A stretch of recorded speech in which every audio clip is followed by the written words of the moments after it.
Épisode 3. Complices et rivalité. Le temps avait encore passé. Kissa et sa cousine étaient devenus très complices, presque inséparables. La cousine était très belle, lumineuse, avec une grâce naturelle qui faisait que tout le monde la regardait. Mamoun l'avait inscrite à l'école, convaincue qu'il ne fallait pas gâcher une vie, qu'il fallait lui donner un avenir.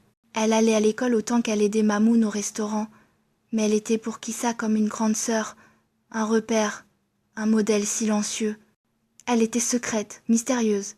Et un jour, Kissa découvrit qu'elle avait plein d'hommes qui la courtisaient, qu'elle sortait avec certains mariés, qu'elle avait plusieurs relations, tout en gardant cela caché à Mamoun.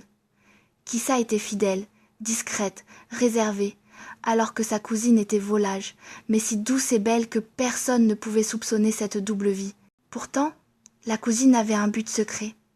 Se payer une université privée, obtenir une bourse pour l'Europe, et c'était pour cela qu'elle acceptait ses relations, tout en demandant à Kissa de l'accompagner pour tenir compagnie, pour être témoin silencieux, complice de ses secrets. Kissa et sa cousine étaient vraiment différentes, mais elles savaient s'adapter, s'entendre, se protéger l'une l'autre. Quand Kissa entra en seconde, elle eut des difficultés à l'école. Elle aimait les matières littéraires, le français, la philosophie, les langues, mais elle détestait les sciences, les mathématiques, la physique. La cousine, avec confiance et autorité, lui dit de continuer en filière scientifique, promettant de l'aider. Kissa lui fit confiance, mais la fin d'année arriva et Kissa était dernière de sa classe, épuisée et découragée, incapable de suivre. Elle fut convoquée chez le conseiller d'orientation, qui lui dit clairement que la littérature était la voie la plus adaptée pour elle. Kissa expliqua qu'elle voulait rester en scientifique, que sa cousine l'aiderait, mais le conseiller insista. « Ce n'est pas ta cousine qui travaillera dans ta tête, c'est toi qui compte. » En sortant, Kissa avait signé son changement d'orientation.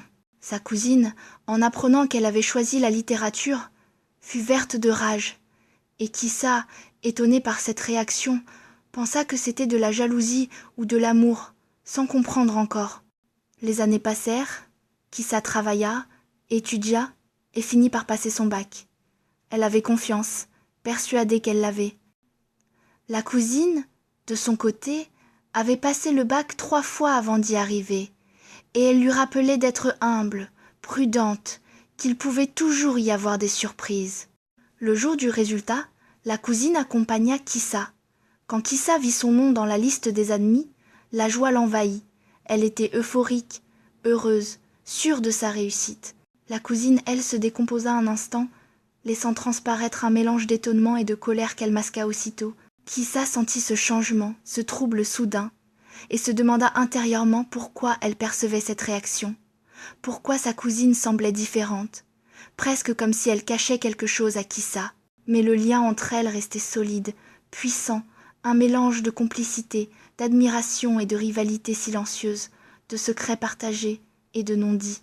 La vie continuait, et les chemins de Kissa et de sa cousine allaient encore se croiser, se mêler, se transformer. Abonne-toi pour ne rien manquer de cette série sur la vie de Kissa. Si tu as aimé, laisse un pouce, like,